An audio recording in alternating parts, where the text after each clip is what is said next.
Hey guys, welcome back to another episode. This is an exciting one because it's the first proper Subaru episode. So I hope all you Subaru guys are keen to watch this. We're going to be taking the EJ20 motor out of the GC8 Subaru WRX 2000 model.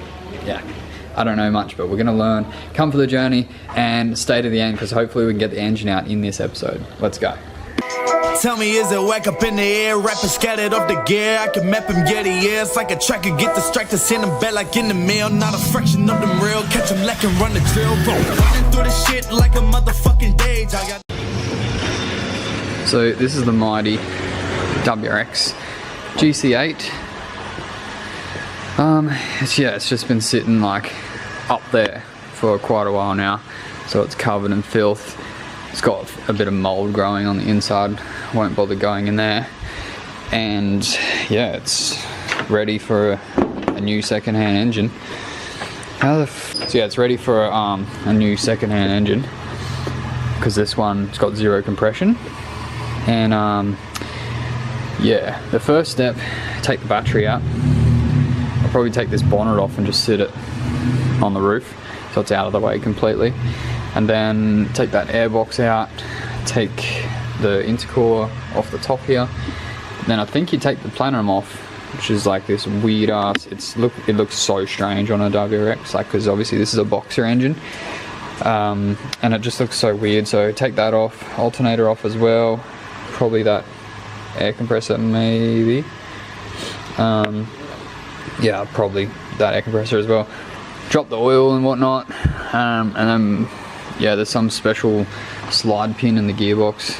Got to do that little trick, and then it just comes right out. So I've got the engine crane right here, ready to go, and yeah, let's start getting into it. I literally have never touched a Subaru before, other than what I've done on this one, which is not much at all. So it's going to be a big learning curve, and I'm excited to do something new. I think, I don't know if that's like not wise to say this early on because it could be shit. A lot of people don't like working on Subarus, but we'll see how it goes. I'll give you my honest review at the end, and yeah, let's hopefully we can get it out in this episode.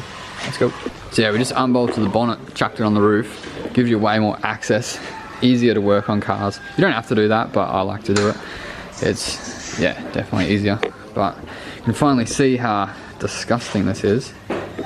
And I'd probably normally give it a clean first, but it's already sitting on the hoist and I don't want to stuff around, so it's gonna get dirty.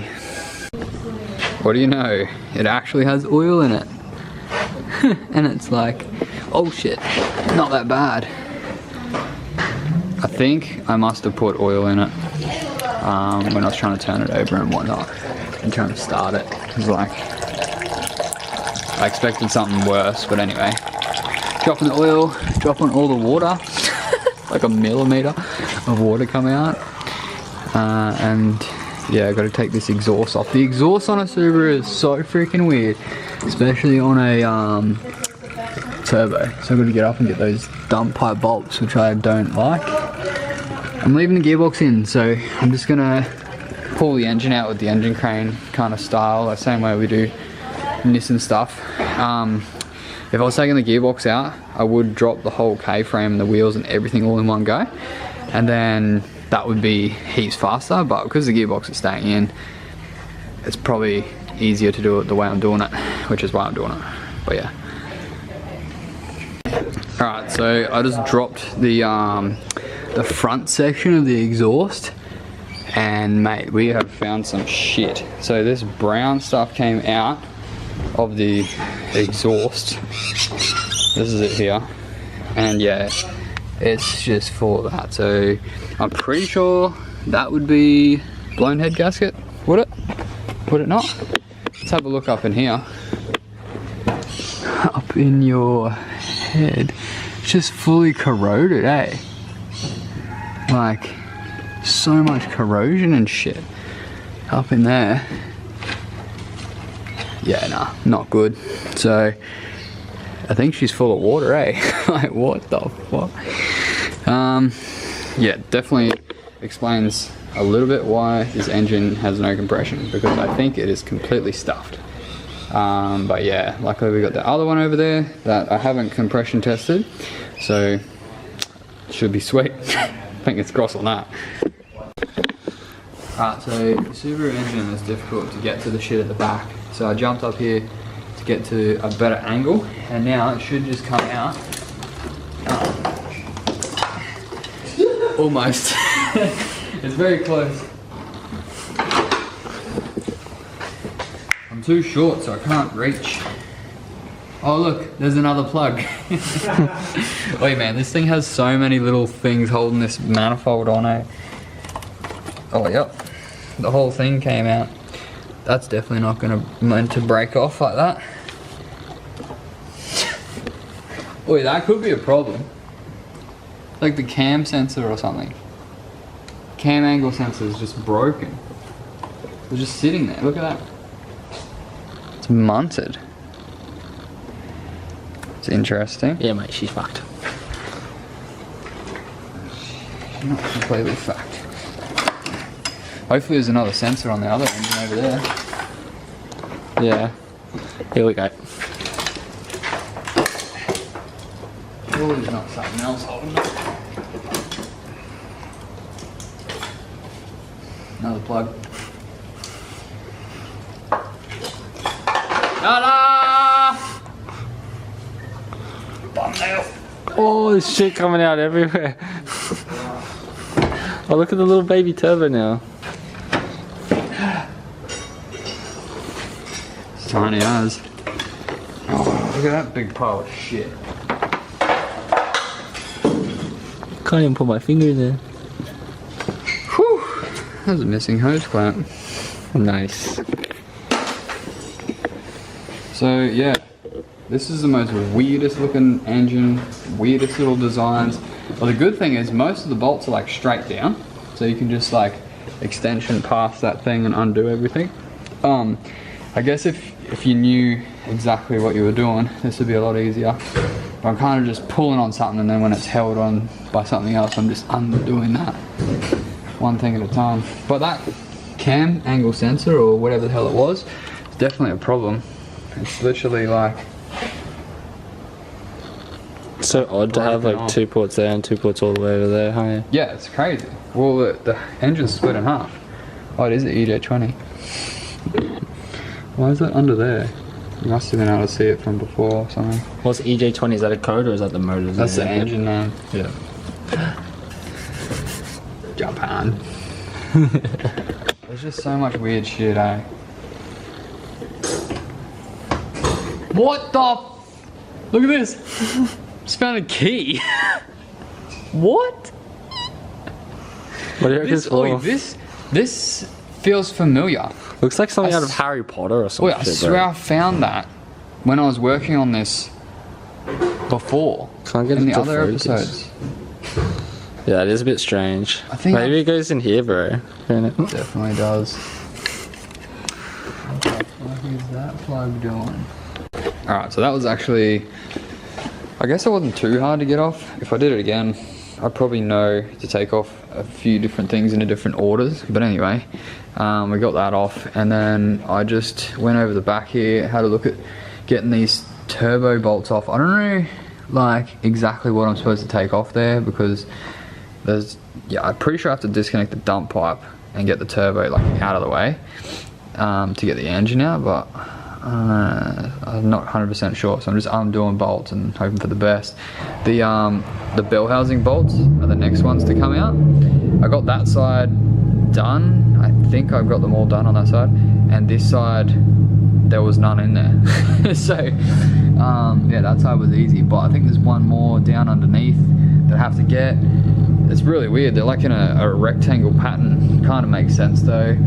And then also one of the bolts or nuts on the bell housing around on this side here is completely stripped, so I'll have to get the grinder onto that and cut it off. I hate those freaking bolts so much. I always whinge about it, but stock dump bolts, so shit.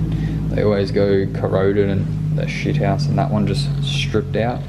So get the grinder in there, I'll cut that off and I'll get the dump out the way, and then yeah, there's probably some other shit in the way as well, but hopefully we can just pull it out soon, and then I'll have the two engines sitting next to each other, and I can swap over a few things and figure out what I need and what I don't need, and then hopefully put it back in. I'm definitely gonna need a lot of shit, because a lot of stuff is old, like really old. The whole cooling system, like the heater hose and everything, just has that yucky as like really freaking this shit, this like steel freaking rusty corroded yucky shit. So I'll have to flush it out with some radiator flush, pretty sure. And then yeah, the fuel also stinks, like it's probably super old fuel as well, so I'll probably flush that out and put some fresh fuel in. And yeah, we'll continue this tomorrow and we'll try and pull this motor out. So I got the little tiny baby little midget turbo out. Apparently this makes boost, and look at the disgusting ass rear housing on it. Everything about this is just yucky. I got the radiator out, dump pipe off, the bolt on the back that was completely like pretty stripped is on this socket here. And yeah, I use one of those sockets that have less hexes on them, so it can actually grip, like how that has multi-hex, like heaps. This one here has less. I'd show you, but it's stuck in there. Can't be stuck wasting any time on that. So basically everything's out now. The last thing to get off was this clutch fork pin thing, shaft thingo, that goes in there and does some sort of magic. You need to get this out before you can remove the gearbox from the engine. So yeah, and you have to take off a bung. You have to take out a bung and screw a bolt into the end of it, and then it slides out. Little secret. So yeah, pretty much just got to hook up the leveler. The leveler. You don't have to use one of these, but if you got one, they are freaking awesome. So figure out how to hook that up onto the engine here, and hopefully I can just jiggle it and separate it from the gearbox. There is a gearbox in there. You can't really tell where the hell the bell housing is, but it's pretty much right there where that line is. So that should break free, and then this whole thing is just going to come out, hopefully. But this engine is so stuffed. Like, I don't know if it's just been sitting out in the rain. Kind of think that it might be because of on the bonnet, how you have your scoop. All the water just gets in there and then corrodes everything. But I don't know if that's like a Subaru problem with the turbo version with the bonnet, or if it's just this one. But everything is like proper corroded as shit. If you look down here, like, obviously that's nothing to do with what I was just talking about. That's blown head gasket or something even worse, but there's water in all the ports, so it's not meant to have water in there, I don't think. And the when I took the oil filter off, the oil that came out of there stunk so bad. Like, it was the worst oil smell. So I'm just gonna hopefully just pull it out now. Let's see how we go. Alright, so with a bit of shaking, bit of jimmy in with the old tire iron, perfect tool for it. We busted it and just popped it off the gearbox there. This is looking absolutely disgusting. Like, that just looks completely cooked, eh? Like, so bad. So yeah, just gonna pull it out now. Hopefully it fits. It looks like it's gonna come out.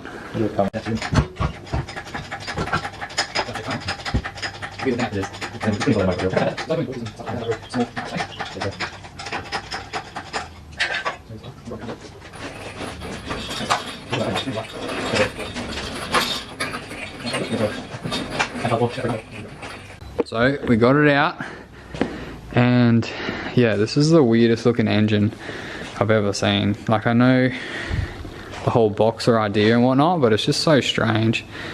It's just, yeah, everything about it's just so different, and everything about this engine is just, it just doesn't look right, eh? Like, everything's just stuffed. It's all wrong. Especially this. Like who's designed this? I don't know, mate. It wasn't the Japanese, surely. I think it actually was. I don't know, but I'm gonna chuck it on the ground. Gonna like pull the other motor out and sit it next to it and see what I need to like change over, what's missing and whatnot. Hopefully the other engine has that that sensor that was on here. Must be a crank, nah, it must be a cam angle sensor, because this one here was busted. So yeah, there's gonna be a few things I need to buy though, like probably a new belt, timing belt, tension and whatnot. But anyway, let's get it over here and suss it out. So we got the freaking engine out, mate, and yeah, we got them both sitting here side by side. That's the one that came out, and that's the new second-hand one. I mean, brand new, and it just looks just as shit. Like, it's literally just as shit. The only good thing about this one is hopefully it has compression. Yeah, that's also shit, and this looks not much different. I don't understand. Must be like literally water getting in the top on both of them. Is that like a normal WRX thing? I don't know. Let me know in the comments. But I'm going to take this clutch off on another episode and inspect it, but more than likely getting a new clutch kit, throw-out bearing, and we'll chuck that on the new engine. This one has the plastic covers, which makes it look so much neater than that mess. And then, do I have to take the top plenum off to get it back in? Because that's the process I did to get this one out. So I was going to do that, but let me know, because it'll be sick if I don't have to. And I think he's changed this throttle body to something else, because that's different. So I'll probably swap that over. It's got the braided lines for the fuel lines, which is pretty cool. So I'll try and leave that since it's already legit. Put these lines, these spark plug leads on, and then yeah, we'll put it back in, do a service on it, and hopefully it starts. But yeah, that was an experience. And yeah, it ended up coming out alright. I just had to like wriggle it, go up and down a little bit, and then it popped off. But strange, but we did it. So thanks for watching. If you liked the episode, hit the like button, drop a comment below. I'm sure there's heaps of tips and tricks you could tell me, because obviously my first go, but let me know in the comments. And if you're new here to the channel, hit the subscribe button. I'll see you guys on the next episode. Yeah.